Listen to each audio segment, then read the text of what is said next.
Okay, first section we have is basically grammar, word usage, punctuation, and then there's a long reading passage for interpretation. So let's begin. Internet gain, Andreessen's Mosaic. Before Mosaic, the web browser widely credited with popularizing the World Wide Web was invented. The internet wasn't user-friendly. Internet navigation required knowledge of specific typed commands. Online documents consisting of almost entirely of text were hard to locate and download. So our first question here is number 31. And it says, internet navigation required knowledge of specific type commands. Now that seems like a very reasonable structure for a sentence. Let's look at the other choices. B, navigation, comma, which required. See, this is completely unnecessary, okay? It also takes a complete sentence and turns it into an incomplete sentence. Okay, once you start which required, it's basically a dependent clause, and then it stops being a full sentence. Internet navigation, that required. No, because that specifies that certain types of navigation require something and others don't. So that's completely wrong. And navigation requiring, again, it indicates that some navigation doesn't require it. So internet navigation required knowledge of specific type commands is a good complete sentence. And so the right answer here is no change. The semicolon separates another complete sentence that has a very closely related idea. Online documents, comma, consisting almost entirely of text, comma, were hard to locate and download. So again, that could stand alone as a sentence, but with the semicolon there, it doesn't need to be capitalized because it relates very closely to the initial sentence that you see prior to the semicolon. Okay, good. Given these obstructive hindrances, now right away, you know that this is redundant. Hindrances are obstructive. You don't need to say obstructive hindrances. So immediately this is wrong, okay? So what choices do we have? Let's look at 32. What with the problematic issues, people assume the web would be, well, you want to use the word these to refer back to what you just said about the difficulty of navigation. So you want to be more specific than the problematic issues, given these problems, okay? Because of these difficulties, comma, many people assume the web would remain the domain of technology experts. So that's a perfectly good sentence. Because of these difficulties, this is a dependent clause, comma, many people assume the web would remain the domain of technology experts. So that's a good sentence. And it uses the specific these referring back to what you said before. So that's a very good choice. Owing to the messiness, very non-specific. Okay, you want to be more specific. These difficulties, the difficulties that I just described. So this is incorrect. So the right answer here is H. Because of these difficulties, many people assume the web would remain the domain of technology experts and never have mass appeal, period. Marc Andreessen believed the opposite. Okay. Comma, everyone would want the internet. Okay, the opposite. What is the opposite? The opposite is everyone would want the internet, right? So when you're restating something explicitly that came before, what you want here is a colon, okay? What is the opposite? Colon, everyone would want the internet. So it's very, very specific explication of something that came before. So rather than have a comma here, you want to have a colon. And the way this would go is Marc Andreessen believed the opposite, colon. Everyone would want the internet, okay? So the right answer to 33 is C. That's one of the specific places where you use a colon, okay? And let's move on. 34 is the next thing. Which of the following statements, if added here, would provide the best transition to the discussion of Andreessen's browser? Okay. So we're looking for a sentence we can stick in right here. And let's take a look. He thought internet speeds would eventually increase. The amount of information online was immense. Few people had internet access at the time. People just needed the right tool. Okay. Everyone would want the internet. Now, we already discussed the fact that it was really hard to negotiate, to navigate the World Wide Web, because you had to know specific commands, etc. And we're going to be talking about the browser that he developed, which was a tool. Okay. So the browser became a tool that made the internet accessible. So which one of these choices would be a nice transition to discussing the browser? He thought the internet speeds would eventually increase. The amount of information online was immense. Actually, at the time, it wasn't. Few people had internet access at the time. People just needed the right tool. That is the perfect thing to come at 34, okay? Everyone would want the internet. They just needed the right tool to navigate the internet.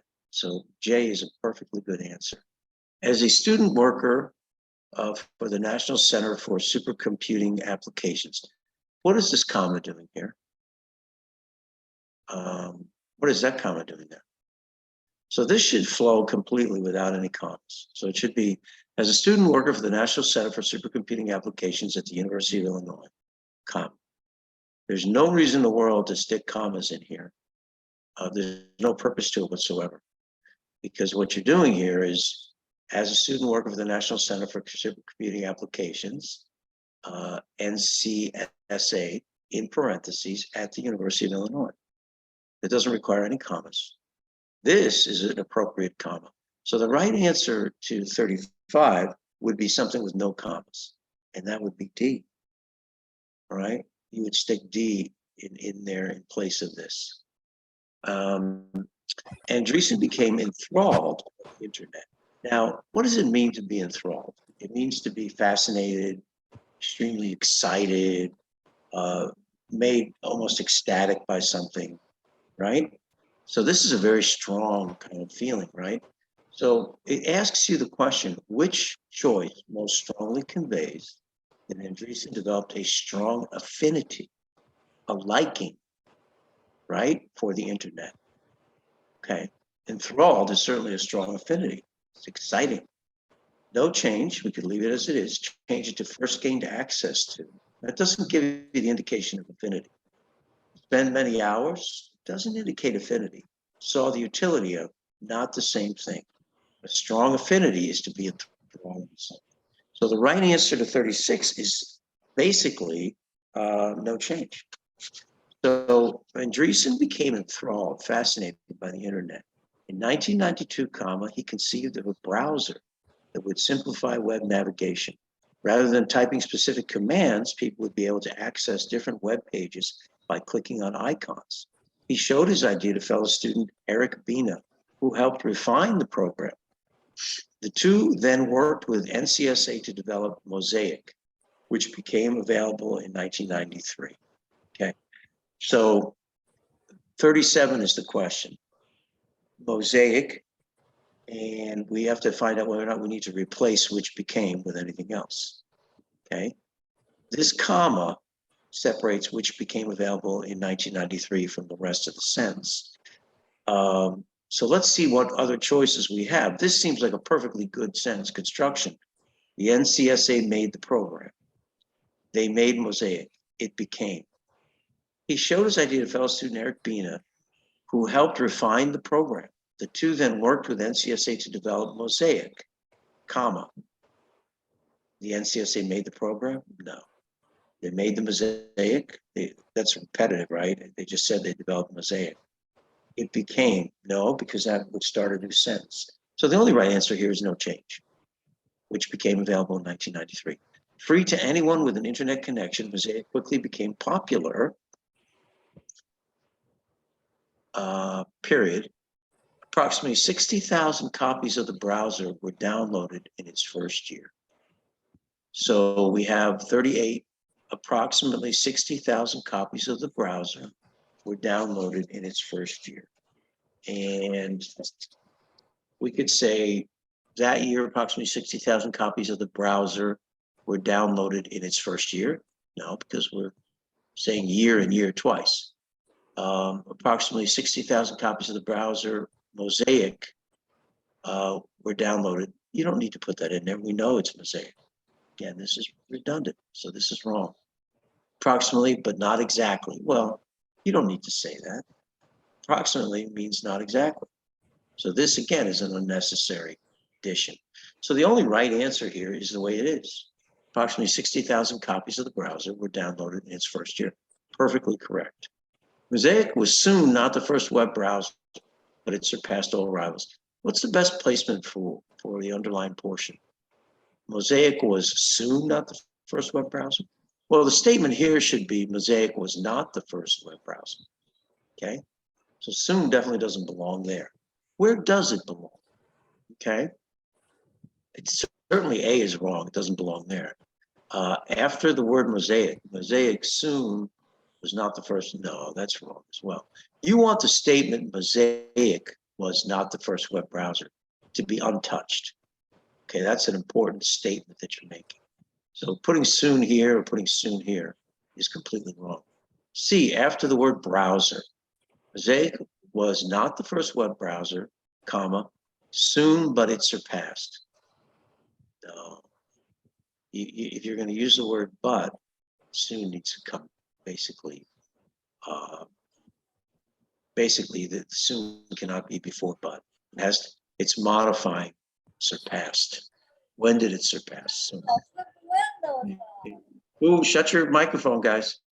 So the word soon is essentially adverbial. It's basically modifying the verb surpassed. So it has to be right near the verb surpassed. So what you want to do is you want to stick it right before surpassed. Mosaic was not the first web browser, but it soon surpassed all rivals. So this modifying soon is modifying the verb surpassed, so therefore it should be right before surpassed. So the right answer to 39 is after the word it. It soon surpassed. Okay, 40. At this point, the writer is considering adding the following phrase, adjusting the punctuation as needed, adding much needed visual appeal. Okay. Should the writer make this addition? Well, let's go ahead and get started here. Unlike other browsers, Mosaic was easy to install and it worked on every operating system, period. It was the first browser to display pictures and text on the same page. Okay, so the writer is considering adding the following phrase, adding much needed visual appeal right here, okay? After he talks about pictures and text on the same page. Should he put this phrase in there? Yes, because it reveals that Mosaic was the first browser to display pictures alongside text. Yes, because it emphasizes that using Mosaic made web browsing more enjoyable. No, because it implies that the text-based documents on the internet weren't useful. And no, because it suggests that initially Mosaic was similar to other web browsers. So the no's are clearly wrong. No one's implying that text-based documents aren't useful, and no one's suggesting that Mosaic is similar to other browsers. So the no's are wrong right away. The question is, why should you add it? Because it reveals Mosaic was the first browser to display pictures alongside text? No, it says it already. First browser to display pictures and text on the same page. You don't need to add this phrase to say the same thing again. What's the reason to add the phrase? Aha, it emphasizes using Mosaic made web browsing more enjoyable. So if you say here, it was the first browser to display pictures and text on the same page, adding much needed visual appeal. So kind of basically developing that idea. What's the value of having pictures and text on the same page? It gives you great visual appeal. Look at any website. There's always a combination of pictures and text. Okay, next thing. Featuring hyperlinks, the user of the program was able to visit other web pages with one click. What features hyperlinks? Does the user do it? Aha. The user doesn't do it, right? The user is the person using the program.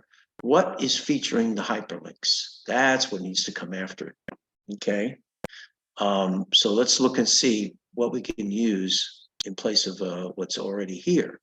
Featuring hyperlinks, the program's user was enabled. No, the user doesn't feature hyperlinks. Featuring hyperlinks, the program enabled the user to visit other web pages with one click. Featuring hyperlinks, it's the program that features the hyperlinks, right? So the program has to follow this phrase. So basically the right answer here, essentially to 41, has to be C, because you need to really ask yourself, what is featuring the hyperlinks? Is it the user, is it the desk, or is it the program? It's the program. So program has to follow this. Featuring hyperlinks, the program enabled the user to visit other web pages with one click. Okay, period.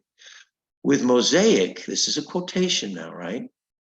Comma, in quotes, said one writer, comma, that's correct. Start the quotes again. The online world appears to be a vast, comma, interconnected universe of information. Okay, so 42. If the writer were to delete the preceding sentence, the essay would primarily lose a statement that, what is the statement? The statement saying that the online world appeared to be vast, interconnected universe. So something that's coordinated, something that's coherent, interconnected, and large. Okay, so let's see what things here are describing that sentence and which one would be appropriate. So if the sentence were deleted, you would lose a statement that argues that before Mosaic, few people searched the internet. No, that's not what he's saying. He's saying that it created this coherent world that people could search through. Okay, next choice. You would lose a statement that specifies some of the features that made Mosaic popular among its users. Well, no, there are no specific features described. It's an overall effect of the browser. Next one, credits Mosaic with making the internet feel more coherent to users. Yes, more coordinated, this vast interconnected universe. And J, compares the design of later web browsers to Mosaic. No, it doesn't do that anywhere. So basically the guy is saying that Mosaic made the internet seem like this vast interconnected world that was coordinated and coherent. So the right answer here is H, credits Mosaic with making the internet feel more coherent to users. Okay, good. Even though it gave way to other more sophisticated browsers within a few years, Mosaic showed average users the significance of the internet. Okay, that's a complete sentence.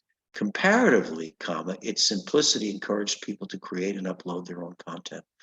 So it's comparatively is clearly the wrong word here. Okay. It showed the significance of the internet, but in addition to that, beyond that, its simplicity encouraged people to upload their own content to the internet, making the internet expand. So comparatively is the wrong word. You need a word that says in addition to, on top of that. Okay. Which one of these basically would mean in addition to, on top of that? Moreover. Yeah, moreover is the right word.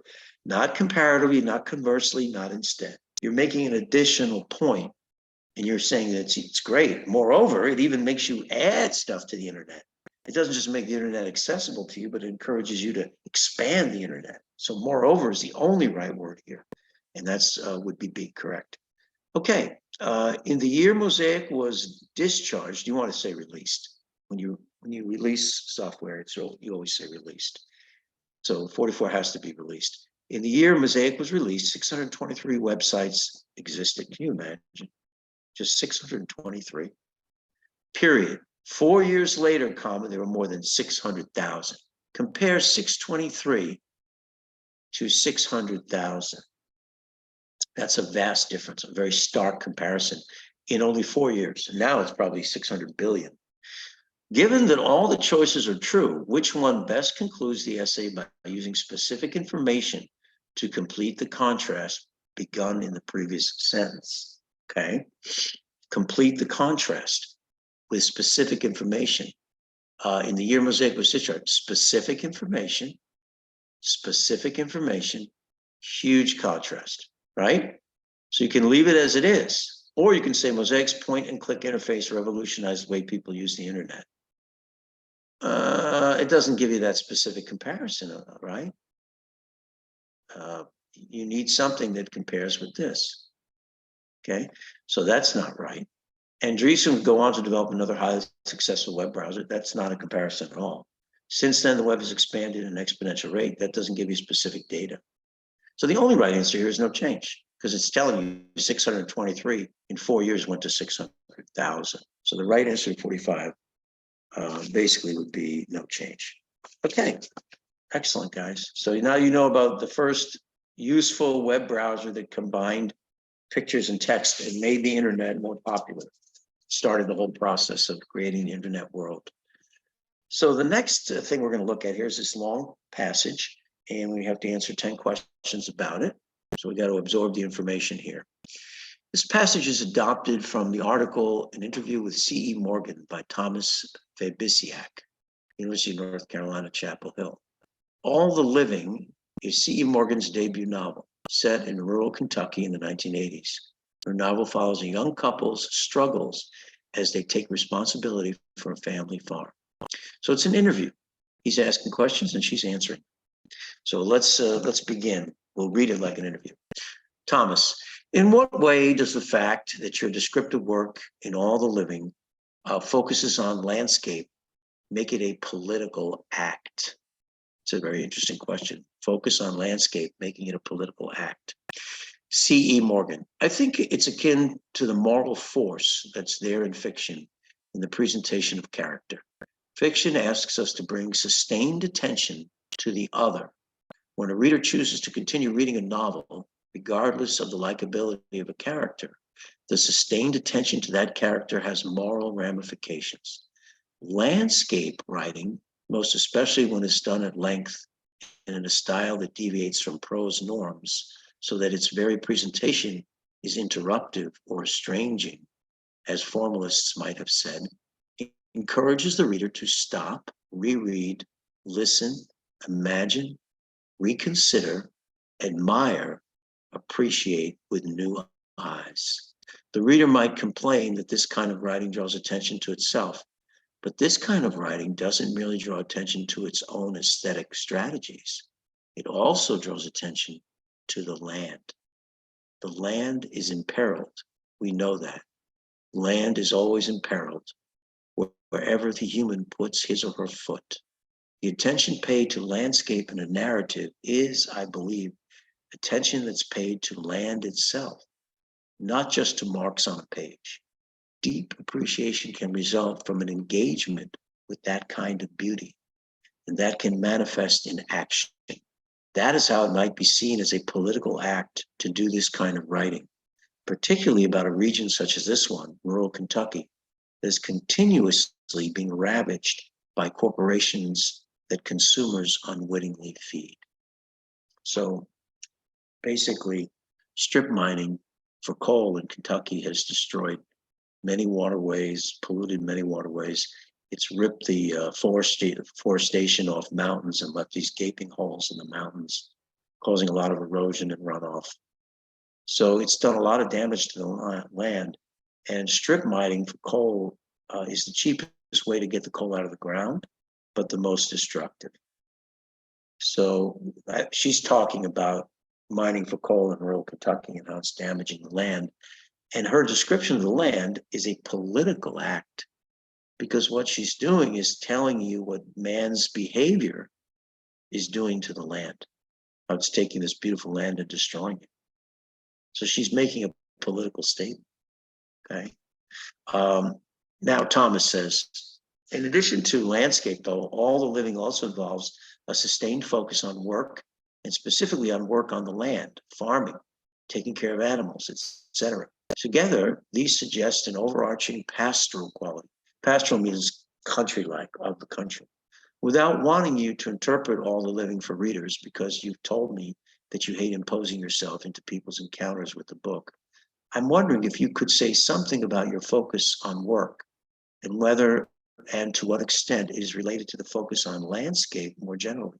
One thing that occurred to me repeatedly as I was reading the book was that as a writer, you work very meticulously and take your work as seriously, perhaps, as the work itself, in the sense of the finished book, etc. Would I be wrong to think that there may be a latent ethical, if not political, component to this aspect of your writing as well, both in your own commitment to hard work and in the ongoing presence of the theme of work in the novel?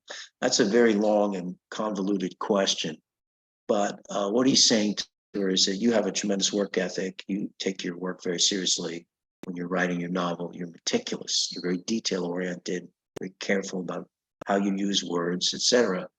The emphasis that you place on your own work is also evident in the novel as you describe the work the characters in the novel are doing on the farm. And he's saying, in what sense is that also a political statement about work? And she, C.E. Morgan, answers, well, while there are many novels I admire that depict working class labor, Anna Karenina and In the Skin of the Lion and Germinal are the first that spring to mind. The presence of work, agrarian or domestic, in all the living was not a self-conscious choice. For that matter, even though I conceptualize landscape writing as overtly political, that doesn't mean I self-consciously insert it in a text where it doesn't belong. With all the living, I don't feel I made choices in the first draft of the novel. It felt like the book just came, and it came with an inborn temperament, tenor, and set of characters and concerns. I obeyed the book, perhaps because the text is not a willful or sentient being, though it sometimes feels like it. It might be more accurate to say I obeyed the hazy, deepest part of the brain, which bypasses the intellect as it constructs meaning via image, myth, poetry, our essential languages. So she's talking about really the work of creating art. Art has an effect on us that bypasses the intellect. We can't really use logic to understand art. We have to feel art. We have to feel myth. We have to feel poetry. These are the ways that art speaks to us that a scientific journal wouldn't. Okay? And so what she's saying is that as I'm writing this, I'm responding to my instincts about art and what it is that I want to communicate through art. I'm not trying to make a logical treatise. So that's really the essential difference that she's describing here. For myself, though, you're right that I work intensely on any project when I have one. I don't think of my writing as a job. I think of it as a vocation, which basically is a hobby. And as such, there's a huge gulf between what I do and capitalist notions of productivity, though the work is disseminated in the marketplace through a capitalist framework. I'm very wary of rigorous work ethic for the sake of rigorous work ethic. This idea that a writer should produce a novel every year or 2 years, that they should be punching a clock somehow, a lot of people seem to buy into that. It's hard not to in this culture. But I don't want to produce just to produce. I don't want to write just to write or publish just to get a paycheck. I see no value in that. Frankly, the world doesn't need more books. It needs better books. Vocation is tied up with notions of service. And as an artist, you serve people by giving them your best, the work you produce that you truly believe to be of value, not just what you're capable of producing if you work 10 hours a day, every day for 40 years. Now, remember, guys, there are novelists out there, fiction writers, romance novelists, murder mystery, CIA intelligence type novels. There are people out there that basically pump out a book a year. They're extremely wealthy. They're very, very successful. They write books like a formula. And you see them in the supermarkets in the paperback, and people buy them up like candy. And basically, what she's saying is that's not the style of writer that she is. She's not just pumping books out for profit. She's taking her work very seriously. She's trying to create something of great value, not just something that's formulaic. Okay. And I guess ultimately that makes you really more of a pure artist and not a business person. So that's a very complicated passage, both in the questions and in the answers. So let's see if we can answer these questions about the passage. The structure of the passage can best be described as an interview in which the interviewee defends herself against harsh commentary by the interviewer. Well, we know that's wrong because he's not being harsh with her. Challenges the interviewer, urging him to ask her relevant questions. No, he's asking relevant questions. She doesn't object to his questions. C, turns questions asked to her back to the interviewer, inviting a casual dialogue. No, she discusses the questions at length. She doesn't turn it back. D, responds to the interviewer's question with involved, abstract answers. That's the right answer. She gives you very detailed responses, and she discusses very abstract concepts relating to the symbolism of the land, the symbolism of agrarian work, the idea of what is the value of a novel. All of those things are fairly deep or profound thoughts, abstract thoughts. So the right answer to 21 is D. In the passage, Morgan argues that for the reader, landscape writing might feel particularly, quote, interruptive or estranging when it is presented in an otherwise plot-driven novel by an unskilled or inexperienced writer at length and in an unconventional prose style in the opening pages of a novel. So being interruptive means that it's not part of the narrative necessarily, that you're telling a story about people and then you start going on about the land. And when you present it at length and in an unconventional prose style, if you go back to the passage, you see it right here. When it's done at length and in a style that deviates from prose norms, right there. At length, deviating from prose norms. Basically, you're saying the same thing here, at length and in an unconventional prose style. So the right answer to 22 is H. Good. Okay, 23. Based on the passage, how would Morgan respond to a reader's complaint that landscape writing, quote, draws attention to itself? Well, she admits that, but she also says it draws attention to the land. So let's see what choices we have. She would agree, but claim that landscape writing also draws attention to the land. Aha, that's exactly what I think she does say. And let's look at the other choices. She would agree, but claim that if the writer had been focused, landscape writing should be engaging. She would disagree, arguing landscape writing focuses solely on drawing attention to the land. She would disagree, arguing that some readers are simply not willing to read landscape writing. So she clearly would agree, and she also says that it draws attention to the land. Let's see. Writing draws attention to itself, but this kind of writing doesn't merely draw attention to its own aesthetic strategies. So she's admitting right there that it does draw attention to itself. It also draws attention to the land. So there's your answer right there embedded in the text. So the right answer to this one is A, draws attention to itself and attention to the land. In the passage, Morgan most strongly suggests that a reader's attention to the land while reading a landscape narrative might lead the reader to do what? Well, if you're discussing the land and it's a political act, for example, you're talking about the desecration of rural Kentucky by strip mining, it could motivate the reader in a political way to act, right? And she even says that, to act what? To do what? To act to protect the land. Here it is. Forget the land is in peril? No.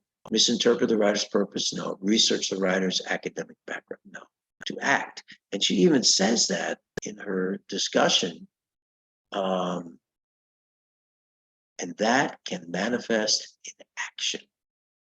So she's saying you write something like that, and people start thinking about the land and how the land is being destroyed. And it could motivate them to go out there and take political action to stop the destruction of the land. Okay, so act to protect the land. As it is used in line 22, the word marks most nearly refers to, well, let's go to line 22 and see what she's talking about. Here we go. The attention paid to landscape in a narrative is, I believe, attention that's paid to land itself, not just to marks on a page. What would the marks be? Well, the letters, punctuation, right? Let's see what the choices are. Creases and smudges, words and symbols, notches and ticks, lines and boundaries. Well, what's in a text? Words and symbols. Punctuation is symbols. and words is the actual text.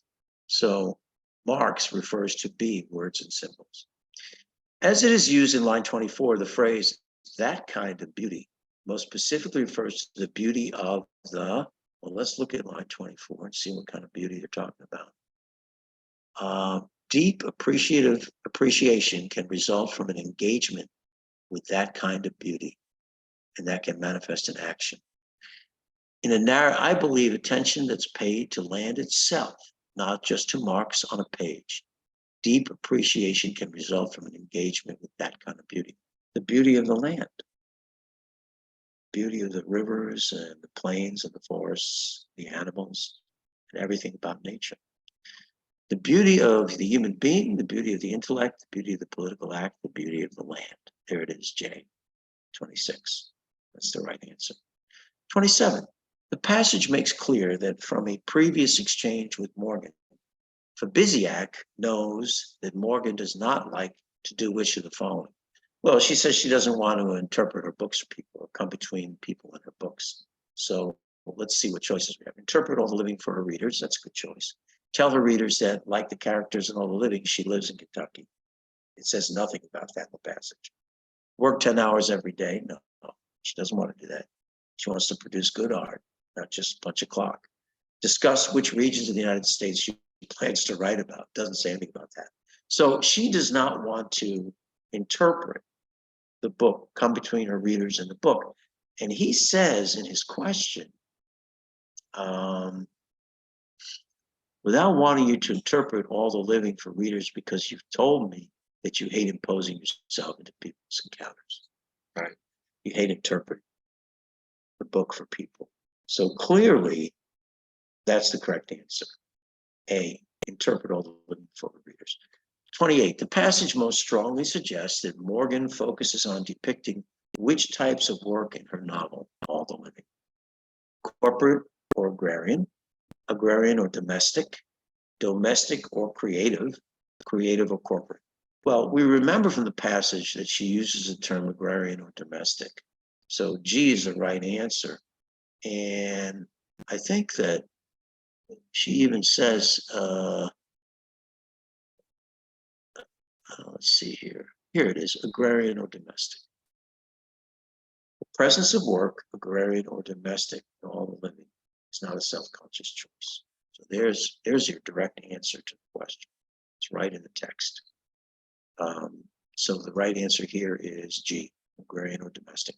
Morgan directly compares a writer being expected to produce a novel every year or 2 years to the act of having to work overtime, assemble products in a factory, punch a clock, sell goods on commission. Okay, she uses the term very specifically, punch a clock. There it is, punching a clock. You guys know what punching a clock means. When you're a shift worker, when you come to work, as soon as you get to work, you take a card out and it punches the time into the card that you came in. Then when you leave at the end of the day, you stick the card back in the machine and it punches the time that you leave. And you get paid by the hour for the time that you spend at work. That's what punching a clock means. It means being a shift worker. Okay? So the right answer here is punch a clock, C. 30. In the passage, Morgan makes clear her perspective that an artist is serving people when that artist takes which of the following approaches to his or her work. Continually offering new work that the artist knows people will want to buy. No, that's very commercial. We do see novelists that do that, but that's not her. Regularly studying others' work and learning from it. It doesn't really mention that. Creating and presenting work that the artist believes to be valuable. That's what she says. That's what she emphasizes. Modifying the focus of the work when people's interest in it wanes. No, she's not being directed by her audience. She's being directed by what she wants to produce that she thinks has value. And she says that it doesn't need more books. It needs better books. Give them your best work. You give them something that you truly believe will be of value. There it is, right in the text. So the right answer here is H, believe something to be of value. So that's a very interesting interview and fairly complex questions and answers. definitely worth looking at. Okay, so we're going to move on to vocabulary now, and let's see what we got. Here we go. Got some good words tonight. Love the words part. And we got to get rid of all the sign-in stuff. There we go. Okay. Let's just get rid of that. My God. All right, well, we'll just leave it. Prose. Okay, what is prose? Who can give me an answer? Ordinary language.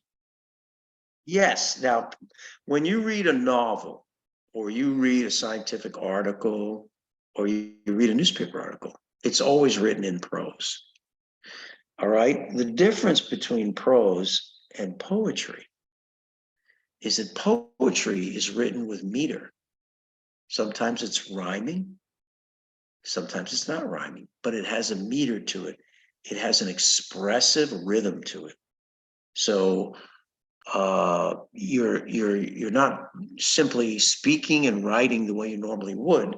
You're doing it with a metrical, rhythmic type of effect, almost singing. Poetry is almost a form of singing without singing. And prose is the normal way that we communicate knowledge. And you need to make that distinction. Now, there are some writers that are so good that their prose sometimes feels like poetry. But that's kind of a very unique situation where the writing is so beautiful that it almost feels like poetry. Okay, but most prose is not like that. So what does it mean to imperil something? To put at risk. Yeah, to put it at risk. So to put it at risk for what? For being harmed, for being injured, for being destroyed. The little town was imperiled by the approaching tsunami. So here comes this giant wave, is about to wipe out the whole town. So the town is imperiled by the wave. Okay. The scandal that surfaced in the newspaper imperiled his political career, put his career in danger. Okay, good. Okay, what does it mean when something is latent? Hidden but present. It's present, but it exists, but it's not manifest yet. People can't see it. They don't know it's there. So if you say he has a latent resentment for his job, yeah, well, maybe he goes to work every day and he smiles and he tries to do his work, but he has this kind of hidden resentment. It's a latent resentment. You can also use the word latent to describe disease. Like somebody has latent diabetes. They don't know that their blood sugar is really high but it is there. It exists, but they just don't know it yet. So it would be considered latent diabetes. Okay, hidden but in existence. Good. All right. What does it mean when something is agrarian? It's relating to cultivating land. Yeah, farming and cultivating land. So agriculture. It's kind of same root, right? Agrarian agriculture. So as opposed to urban, agrarian work, urban work, corporate work, domestic is something you do in the house, but agrarian you do out in the fields. You're farming. Tenor. Now this is an interesting word. The way it's used in the text is not referring to a singer. You know, we have basically the soprano, the alto, the tenor, and the bass. Those are the four basic voices. So a tenor is above a bass and below an alto. But the word tenor in this passage that we read is not being used to refer to a singer or to that particular voice. So can someone give me an alternate definition of tenor? Anybody? Okay, so I'll explain this to you. So I will. What is the tenor of your statement? What is the general meaning? What is the content? What is the sense of your statement? That's how you use the word tenor in this setting. So I would say something like the tenor of the senator's statement was to deeply criticize the actions of the CIA.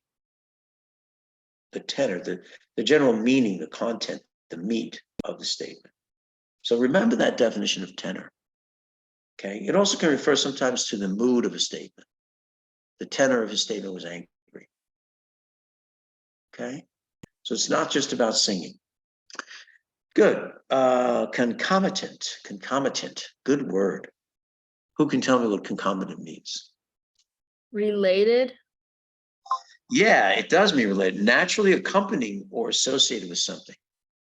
So I would say something like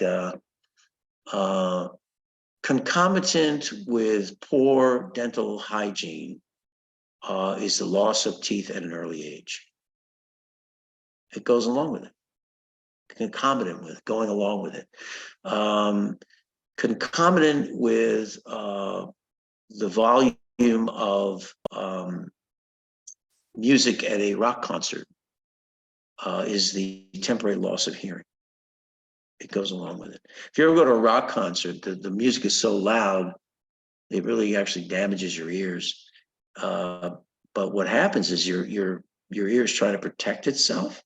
So it will tense the muscles in the inner ear, in the middle ear, to reduce the amount of vibration, so that the little sensory hair-like projections don't get damaged as much. So a lot of times when you go into a concert, it's super loud in the beginning, and then you start to get used to it. That's because your ear is adjusting to it by tensing those muscles and reducing the vibration from the noise. But then when you leave the concert and you go out in the street, you can't hear anything. People are talking to you, you can't hear them.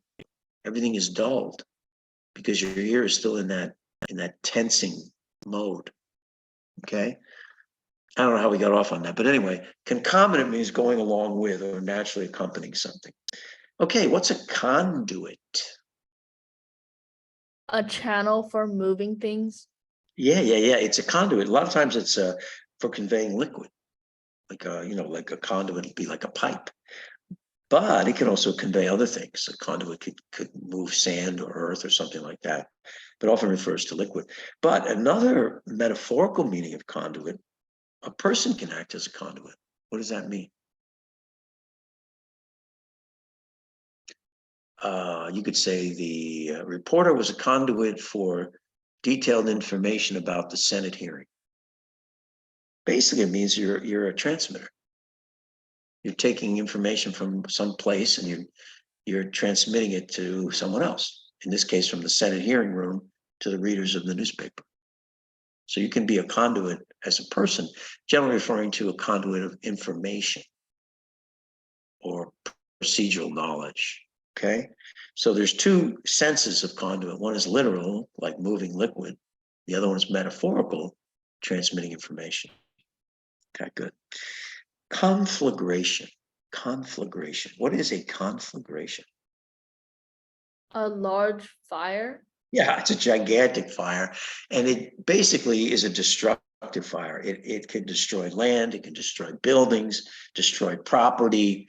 It's not just like a little fire, it's a conflagration. It's like a huge thing, very, very destructive.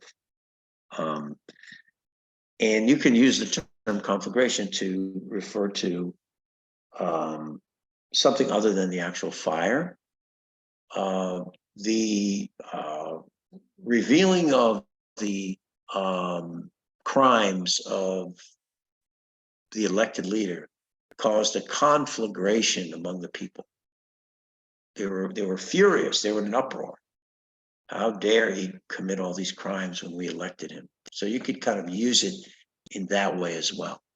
It doesn't literally have to be a fire. It could be just like an explosion of feeling or emotion. Okay. Congruity. What is congruity?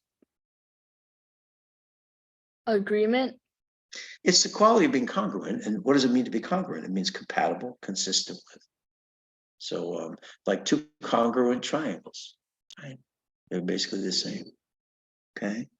So congruity is a state in which there's a quality of being congruent. And I would say the congruity of his facial expressions with his emotion indicated that he was quite upset. they kind of went along with each other. He looked upset and he sounded upset. So there was congruity there. Okay. To connive. What does it mean to connive? It's not a good thing. To secretly allow something harmful. You know, it used to be to allow something. And that was the classic use of the word connive, but it's evolved now. It's more, you're doing something. You're not just allowing it, you're actively involved. So you won't hear, and people used to say, oh, he connived to allow the, I don't know, the criminal to steal batteries. The store clerk connived to allow the criminal.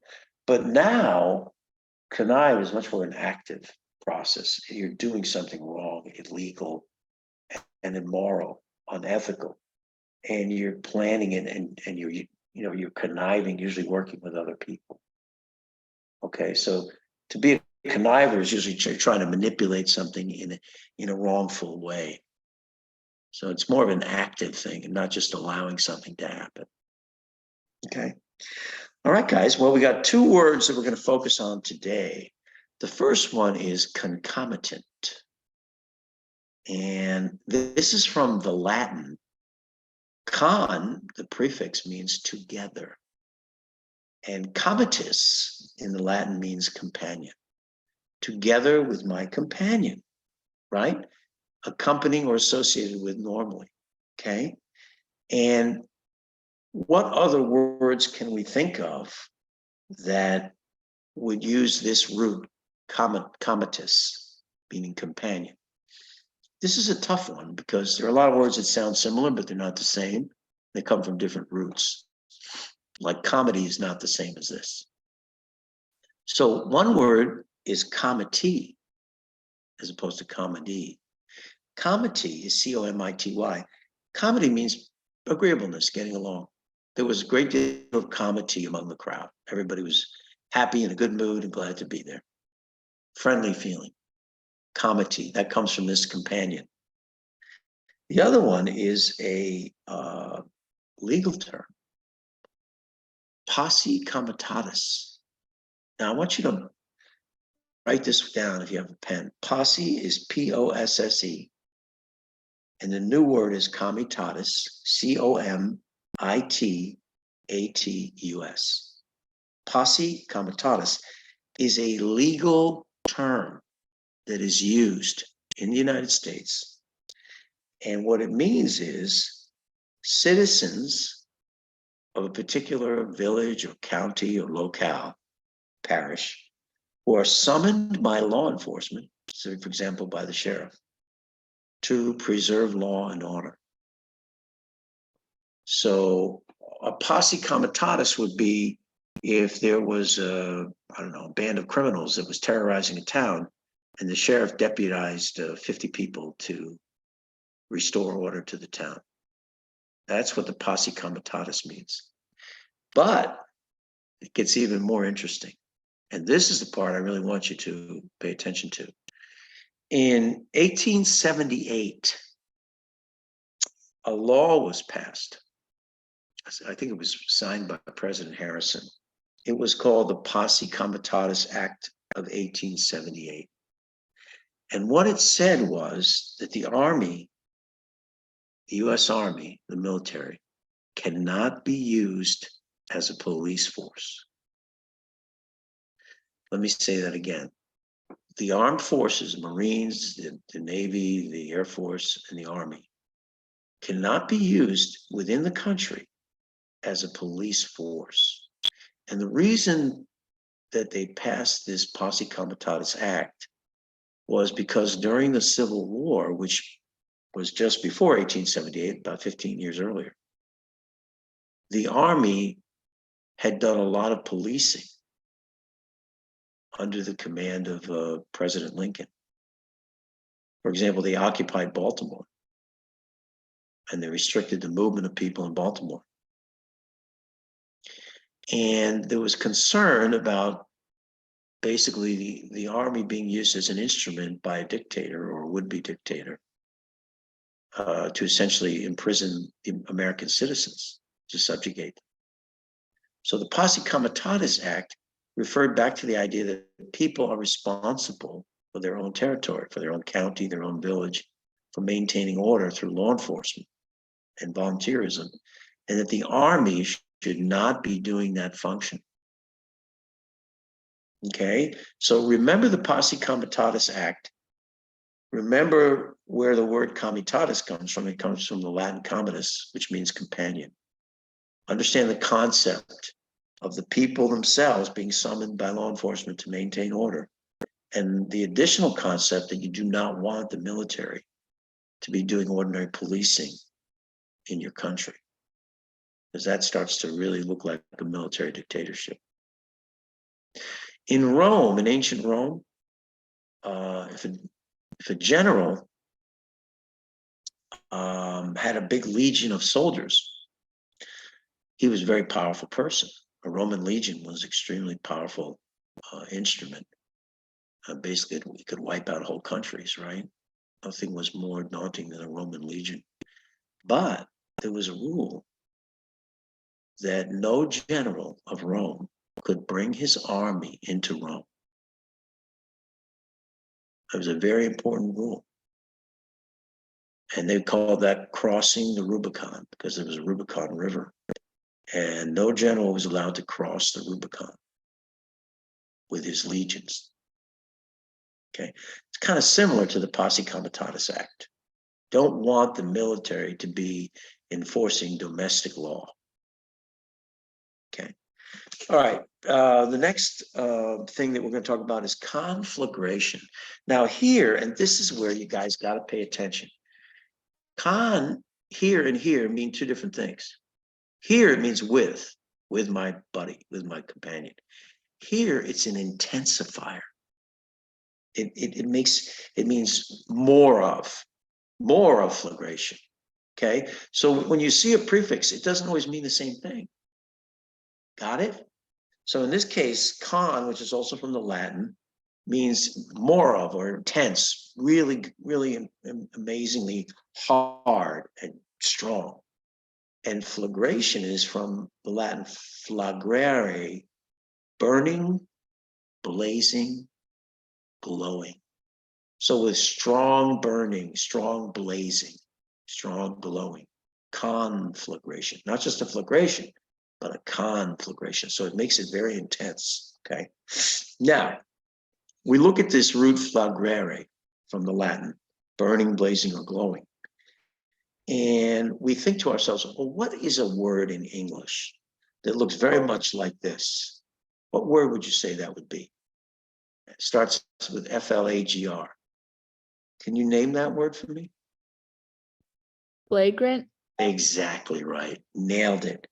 Flagrant, conspicuous, very obvious and noticeable, glaring, glowing, right? It draws your attention like a firewood. It's a flagrant act. And usually, almost always, when you use the word flagrant, it's a bad act. Flagrant disregard for authority. Flagrant contempt for the law. Very, very obvious, very conspicuous, very glaring. And it comes directly from flagrare, which basically means to glow, to blaze, so people can see it. So a flagrant act. Now we're going back to Latin law. I'm going to give you another law term. All of you guys are going to become lawyers eventually. So the term we're going to use here is flagrante delicto. Now I'm going to spell this for you. It's two different words. And again, it's a legal concept. Flagrante is F-L-A-G-R-A-N-T-E. Flagrante. New word, delicto. D-E-L-I-C-T-O. Flagrante delicto. Okay. Flagrante means obviously obvious, conspicuous, very noticeable. Delicto is an offense or misdeed. So literally this means a very glaring misdeed. But in legal terms, it means in the very act of committing a crime.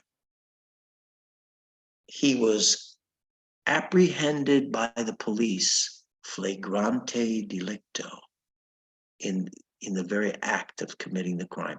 So as the Germanic tribes used to say, he was caught red-handed. Red meaning the blood on his hands from killing someone. So when you catch somebody red-handed, or you catch somebody with a smoking gun, right? He just shot someone, the gun is still smoking. You're catching them flagrante delicto in the very act of committing a crime. Okay? So remember those legal terms, posse comitatus and flagrante delicto, and how they relate to the roots. The comitus, basically friend or companion, and flagrare, which is basically be blazing, to burn, to glow. Okay, well, guys, we're all done.